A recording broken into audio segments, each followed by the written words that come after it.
If you've been consumed with worry lately, join the club. And there's actually something that you can do to relieve that worry and move your energy into something positive. We're going to talk about that today on the Midweek Motivation episode of the Westside podcast. Welcome, my name is Gabe Kolstad, and we're following up a brand new series that we started on Sunday at Westside called The Restoration Project. It's all about who is Jesus and how is he supposed to restore us like he promised. You know, we started this series where we looked at who he said he was. There's these statements. He says, I am.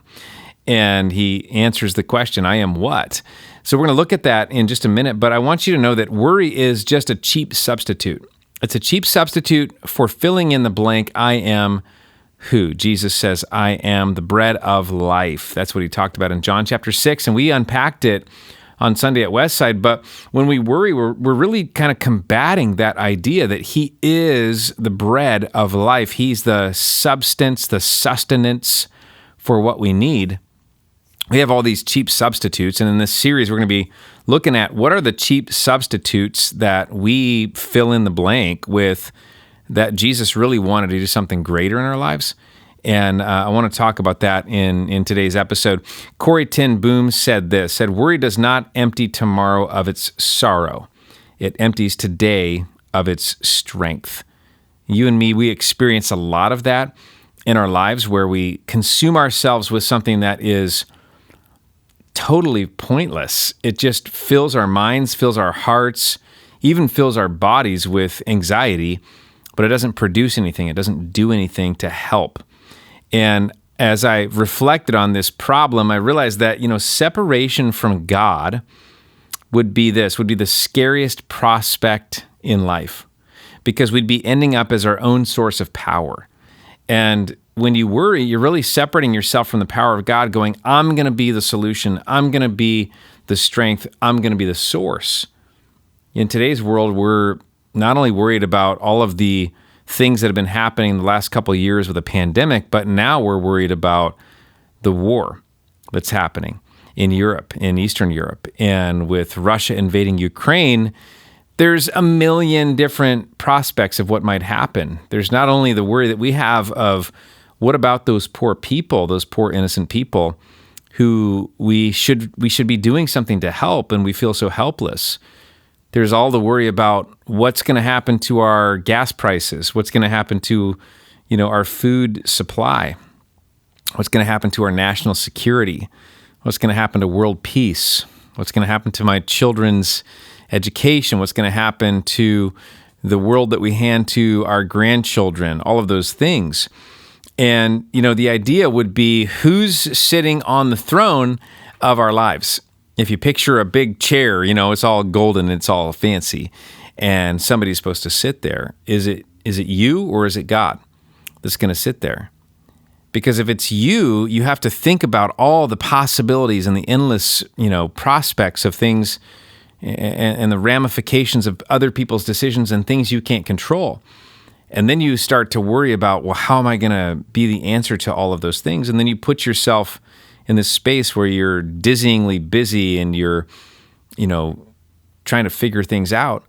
But God sits there as the one that actually can control it. And you and me need to learn to relax so that we can enjoy this moment. And I say that with great respect to what's actually going on in the world. How do you enjoy the moment when other people are suffering? As I talked about on Sunday, it's a little bit of a relaxed concern. It's a little bit of a being in the moment of trust and in the moment of concern. And I want to talk about how that works. My wife's grandmother, Irene, was a great cook, but she always thought that she wasn't. And so every time she would host a meal, she would apologize in advance for the taste of the meatballs or the spaghetti or the sauce or whatever it was that she cooked. And she'd say, well, I should have done this or I should have done that, or I hope you like it. I know you're not going to like it. And it was always great. But my wife knows that her grandmother, Irene, was just a worrywart. She just worried so much about what everybody thought about what she did and how it wasn't perfect to her standards, or, she couldn't control how other people would perceive it. And so she had this anxiety that drove her. And you and me, we don't have to live like that. I mean, the problem in this world and in our lives is that if we don't learn to move worry into trust, if we don't learn to hand over this throne to God and say, you sit here, I've tried too long and it's not working, it ends up being a cheap substitute for what he had in mind. We end up living our lives in this anxiety where we're never fully present in any conversation, in any relationship, in any task, in any challenge. We're never fully present. We're half here and we're half there in that space where we are worrying about something that hasn't happened yet or that might happen, and it's not the way God intended for us to live. In John chapter 6, Jesus said, I am the bread of life. What he meant was, and what he was responding to was this group of people who were following him around because he had fed the 5,000. You might have heard about that in the New Testament. He had walked on water. I mean, he had done some miraculous things, and now people were kind of in awe of his miraculous powers. And so, woo, Jesus the magician, we need you to do that again. And he kept telling them over and over again and trying to get it across, I'm not talking about the actual bread that I created. I'm talking about the thing that would satisfy you fully and forever, where you would never thirst again for this kind of deep fulfillment, where you'd never hunger again for your self-satisfaction, because I have put that in its place, because I have fulfilled you, because I have given you everything you actually needed. If you don't yet have that kind of relationship with Jesus, my prayer and my hope is that you'll hang on with us, that you'll keep on listening, that you'll maybe pop into a Westside service, as I'll talk about later. But the idea would be that you would be somebody who puts your trust in Jesus, this one who declared he is the answer to all of our frustrations and worries. And it's something these days to be sitting in a space where we're watching all of these news channels swirl around our phone and our TV, and we're wondering what in the world we can do differently.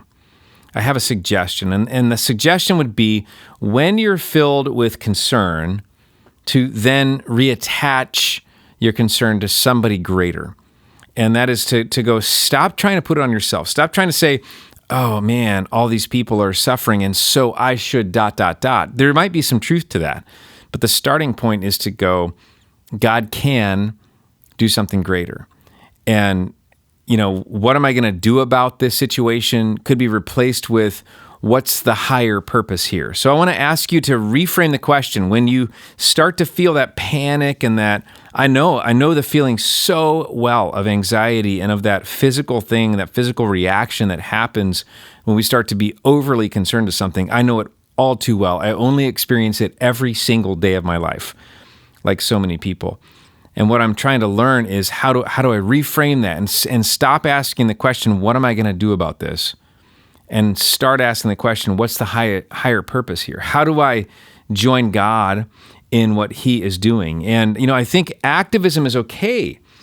What I'm excited about is the people I'm watching right now. If you're listening in the time zone that I'm in, we've just seen Russia invade Ukraine, and we're just in like day 13 or 14 of this thing. And it's mind-blowing to watch what's happening. But what's cool is that with just a week or less than 2 weeks of time, we have all these humanitarian things happening. We have all these groups showing up saying, we're going to provide a home, we're going to provide food, we're going to provide respite, we're going to provide care.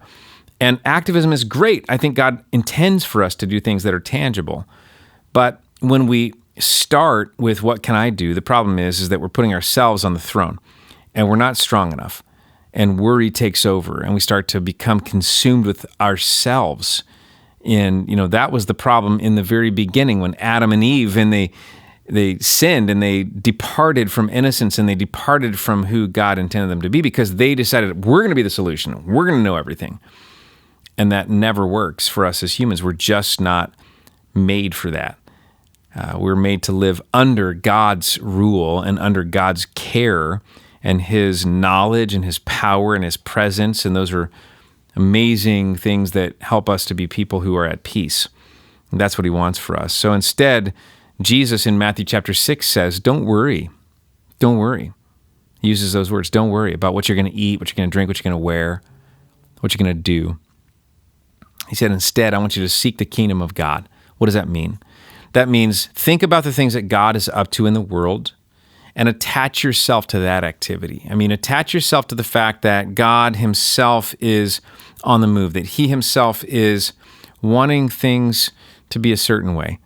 And he's doing certain things. He's bringing peace. He's bringing justice. He's bringing love. He's bringing forgiveness. He's bringing his plan. And you can attach yourself to those things by just asking a different question. Not what am I going to do about this, but what is the higher purpose here?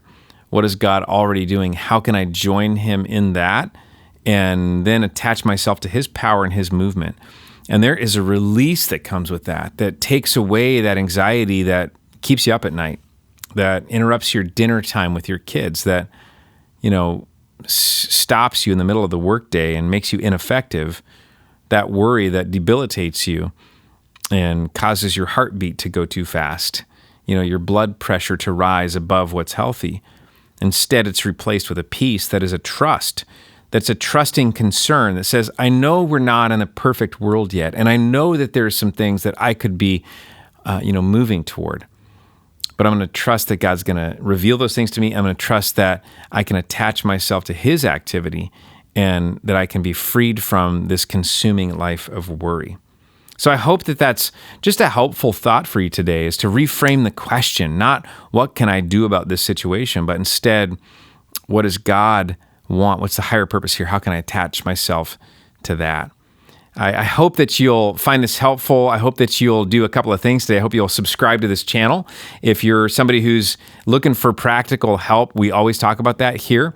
And I hope that you'll subscribe to this podcast, as well as I hope that you'll pop into a Westside service, maybe even this Sunday, because we always talk about things at Westside that are practical to your daily life and that are hope-filled and helpful.